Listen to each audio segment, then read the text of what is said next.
Prince Charles and the Duchess of Cornwall were last night greeted by the President of Cuba in yet another red carpet rollout for their historic royal visit. The couple arrived at the Palacio de la Revolución, the president's official building, and walked past a guard of honor inside the large conservatory-style reception area bedecked with marble floors and foliage. Camilla was wearing an elegant cream Anna Valentine trouser suit while Charles was in a suit and tie. They were then greeted by Cuba's leader, Miguel Diaz Canel, and his spouse, Lis Cuesta Peraza. The national anthems of both Cuba and the UK were played before the heir to the throne inspected the troops. The two men then sat down for a private bilateral meeting ahead of an official dinner hosted by the president and his spouse. Diaz Canel was handpicked for leadership by the two previous presidents, Fidel and Raúl Castro. He became Cuba's leader last year following Raúl's retirement. The communist leader visited the prince last November at Clarence House in a meeting which paved the way for this week's groundbreaking royal tour. Charles and Camilla have this week become the first British royals to visit post-revolutionary Cuba. Earlier in the day, Charles and Camilla enjoyed a walking tour of the old town amid chaotic scenes, and the refrain of Guantanamero wherever they went. The couple, who have made history by becoming the first British royals to set foot in the communist country, arrived at the Plaza de Armas for an hour-and-a-half-long guided tour, helped by guide Eusebio Leal. Wandering around the leafy square, surrounded by picturesque ice-cream-colored buildings, many dating back to the 16th century, the royal pair looked entranced. The couple, who are being followed by a small British media contingent, were greeted by dozens of jostling Cuban television cameras and photographers taking a keen interest in their historic visit, leading a clearly bemused Charles to comment, "They are very energetic, these press people." Old Havana was founded by the Spanish in 1519 in the natural harbor of the Bay of Havana and will celebrate its 500th anniversary later this year. Their first stop was the Palacio de los Capitanes Generales, once the Spanish seat of power, where Camilla, who was carrying a parasol against the 85 heat, looked round in astonishment and mouthed, "Wonderful." Then it was out onto the narrow streets of the town, large swathes of which have fallen into disrepair, much like the rest of Havana, but is now being diligently restored by a large team of craftsmen. Camilla wandered over to a group of American tourists who quizzed her about the Duchess of Sussex's pregnancy. Mimi Ricketts, 50, said, "I said, are you excited about the new baby about to arrive in your family?" And she said yes, she was. Mindy Whittle also got the chance to meet royalty and said after her encounter, "I love her, Camilla's dress." "We shook hands. Do I have to pay extra for that?"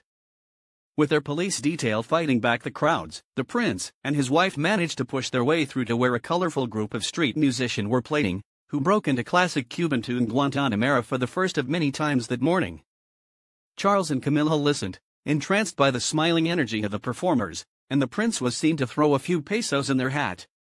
Next on their tour was the unveiling of a new statue of William Shakespeare as the latest addition to the area's street commemorating notable literary figures. They also stopped off to see a female-run bicycle rental business, Hobbiesi. The couple then went their separate ways, with Charles popping in to see the team of architects that are overseeing the restoration of Old Havana, including Aylin Penton, 25, who recently enjoyed a summer school at Charles's Prince's Foundation for the building community. "It was amazing. I have never experienced anything like it before," she told the clearly touched prince. As he walked along the beautiful Calle de los Mercaderes, a cobbled, car-free street, he reached to shake the hands of dozens of well-wishers. "Hold! Hold!" shouted one in order to stop Charles in his tracks. "I'm so pleased to meet you," he said, before peering inside Café Bohemia, in the iconic Plaza Viejas. Inside the Escuela Taller de la Habana, a school teaching young people the skill of restoration through traditional arts, the heir to the throne broke the habit of a lifetime and gave his autograph on a piece of plaster that will be used on the restored National Capitol, a local landmark building. "I'm so sorry to have interrupted your work," he apologized. Outside he unexpectedly popped into a local barber's salon Carrillo, where he sat down in an original 1950s chair. Owner Josephine Nando's desperately tried to get him to let her cut his locks, please, just a little bit. She begged, clearly eyeing up the royal baronet. No, the prince demurred, adding laughingly, "I've just come in here for the air conditioning." He managed a few minutes respite from the heat in the crowds in a small cafe on Calle Teniente, but then pressed on to meet up again with his wife for a recital at the church and convent of St. Francis of Assisi, where they watched a rehearsal by all-female chamber music group, camaraderie. He managed a few minutes' respite from the heat in the crowds in a small café on Calle Teniente, but then pressed on to meet up again with his wife for a recital at the church and convent of St. Francis of Assisi, where they watched a rehearsal by all-female chamber music group, Camaraderie. Camilla carried a parasol to ward off the searing sun, but Charles managed to keep cool in a shirt, tie, and suit during their walkabout. Meanwhile, the Duchess of Cornwall made an impromptu diversion from her official program to listen to a traditional Cuban band during a walkabout in Old Havana. As she made her way from one engagement to another in the historic center of the capital, her attention was caught by the sound of a band playing a bar. She stepped into the bar, where she stood there entranced for 5 minutes as the band played a couple of traditional numbers, tapping her toes and, possibly, enjoying the fact that the bar was rather cooler than the streets outside. "They were brilliant, weren't they?" said Duchess. "I loved them." The first stop on her solo tour was the Homeowner Maternity Hospital, an opportunity for Cuba to show off the health care of which it is so proud.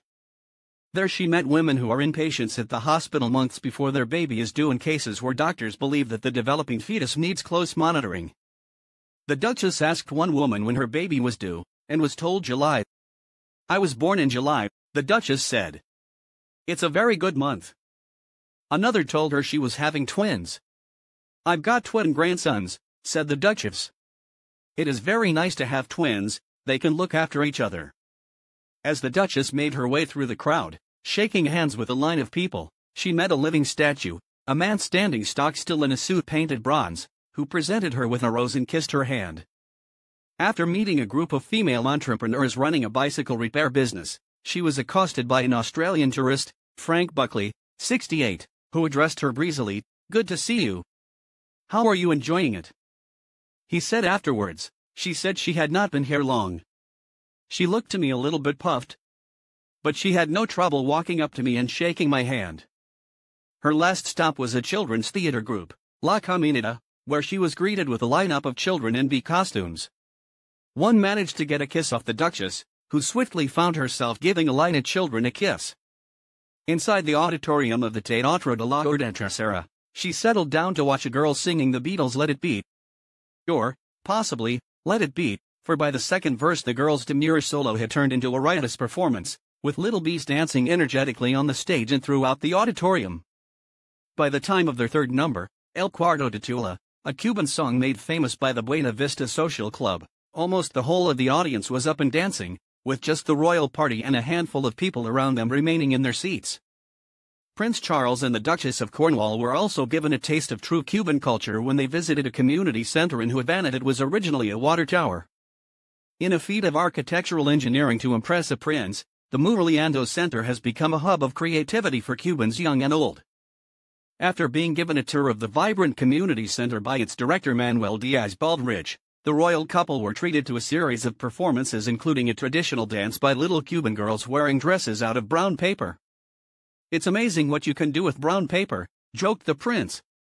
"They actually look very elegant," he added, to which Camilla added, "They were really brilliant."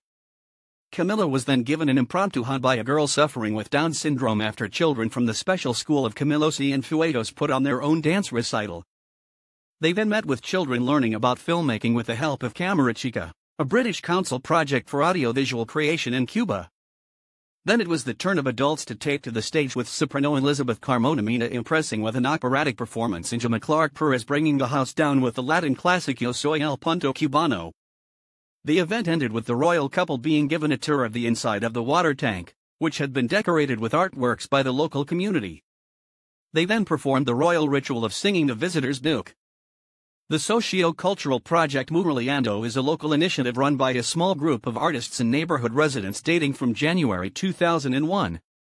Their main objective was to improve the quality of life of the community through art. Muraliando has free workshops on painting, dance, popular music, percussion, audiovisual, and handicrafts aimed at gathering children, youngsters and elderly people. Prince Charles also spent some time in the ring with young Cuban boxers to find out how the communist island punch is well above its weight in the world of boxing. Charles stopped off at Rafael Trejo Gym and met youngsters mid-training session. Heavyweight Noel Hernandez said, "It was a real honor to meet somebody as famous and important as the Prince of Wales and that he took an interest in our gym." The prince asked the boxers about their diet and training regime. "Do you eat salads and protein?" said Charles, who was remarkably fit for a man of his 70 years. "I suppose you enjoy beating our British boxers?" Charles joked, whole feigning raising gloves. As of 1992, there were over 16,000 boxers on the island. Across Cuba today there are 494 boxing coaches in 185 facilities. Of the 99,000 athletes in Cuba currently, 19,000 are boxers, including 81 of Olympic competence, even though only 12 make the Olympic team. Boxing originally arrived in Cuba as a tourist attraction, mainly as championship bouts between North American boxers during the high tourist season. In 1909 Havana had its first professional fight. In 1910 a Chilean named John Bodenick established the first boxing academy in Havana. 2 years later government banned boxing due to the violence on the streets between blacks and whites. Boxing matches had to go behind closed doors as it grew popular throughout the island. Despite the banishment of the sport at the time, for the lower classes, boxing constituted a possible ticket out of poverty as well as steady and reliable entertainment. By 1959, Cuba had 6 professional world champions who were considered to be the founding fathers of boxing as well national heroes of Cuba. These fighters included Gerardo Gonzalez, Benny Parrott, Eligio Sardinas. In spite of the sport's promise of prosperity, the Cuban boxers who earned a lot of money in the ring almost commonly died impecunious. Some boxers also had ties with the mafia and other sources of corruption. Cuba's boxing reputation also drew foreign boxers as well, such as Jack Johnson, Jack Dempsey, Jess Willard, Joe Louis, Joe Brown, and Sugar Ray Robinson. Although Cuba had traditionally done well in professional boxing, it did not win an Olympic medal in boxing until after 1959 due to considerable resources being devoted to the development of athletes as a result of the Cuban Revolution. Later, Cuba's acclaimed ballet star Carlos Acosta will also welcome the couple to his dance company. The royals will watch 2 performances by members of Acosta's group of performers who have won worldwide acclaim since the dance company made its debut in 2016. Acosta is artistic director of Birmingham Royal Ballet, which Charles supports as president, and was principal guest dancer for 17 years with the Royal Ballet. There are no plans for the royal couple to meet Raúl Castro, the brother of Cuba's former communist leader Fidel Castro who died in 2016. But the prince and his wife will be guests at a dinner hosted by the country's president Miguel Diaz Canel. Charles met Cuba's president in November last year at his London home, Clarence House, when the foreign leader visited the UK with a delegation of senior ministers. He is a fan of the Beatles and while staying in the St. John's Wood area of London during the trip, visited the famous zebra crossing that features on the group's Abbey Road album cover. Cuba is famed for the boxing champions it has produced over the decades and Charles will visit the Rafael Trejo gym and meet fighters sparring in an open-air ring. Diplomatic sources described the couple's arrival as a very special moment for the UK and said it came at an important time for our bilateral relationship with Cuba. It will enable us to engage in a way we can develop our political dialogue with the Cubans, government to government, they said. They acknowledged that it came at a tricky time, particularly given President Trump's decision to roll back from Barack Obama's tentative rapprochement with Cuba and support of the regime in Venezuela. Trump has described the malign President Nicolas Maduro as a Cuban puppet. But the source said, "We hope this visit will give us a stronger platform to do more in our priority areas of cooperation. We also believe that by engaging in this more energetic way we can develop a better dialogue with Cubans both on agendas of cooperation in terms of projects, commercial opportunities, and investment, but also in terms of our political dialogue." The source said the royal visit was being seen as a way for the British government to engage more energetically in Cuba. They said, "We see this as a way of entering into dialogue with the government on issues that we agree on but also on issues that we differ. This is particularly important given recent developments in Venezuela. We are also very conscious of the human rights problems in Cuba itself." Referring to a potential clash with U.S. President Donald Trump over the royal visit, the source said, "We are very conscious that the UK and EU approach to relations with Cuba are fundamentally different in some ways to the US approach, even though we share a lot of the same values and concerns. But the way the US is driving its policy on Cuba is not about engagement. Our general policy on Cuba is in contrast to, and is going in a different direction from, what the US is trying to do. It's no secret. But we are confident that we are doing the right thing and are very open about why we are doing it." Our very close relationship with the US enables us to have that dialogue and make clear what we are trying to achieve. Kate Allen, Amnesty International UK's director, said, "While Charles and Camilla aren't formal representatives of the government, they obviously have influence, and if they can use their visit to Havana as an opportunity to raise human rights issues, that would be most welcome." Despite some reforms in recent years, Cuba still locks up dissidents and human rights activists, places draconian restrictions on freedom of speech, and blocks people's access to the internet. If the opportunity arises, we'd really like to hear Charles and Camilla say something about the need for Cuba to allow its people greater freedom. Yesterday, after being welcomed at the airport, the prince and his wife started their visit by laying a wreath at the memorial for Cuba's national hero, the revolutionary essayist and poet, José Martí. British ambassador to Cuba, Anthony Stokes, said, "As the British ambassador to Cuba, it was an honor to accompany His Royal Highness in laying a wreath at the tomb of José Martí.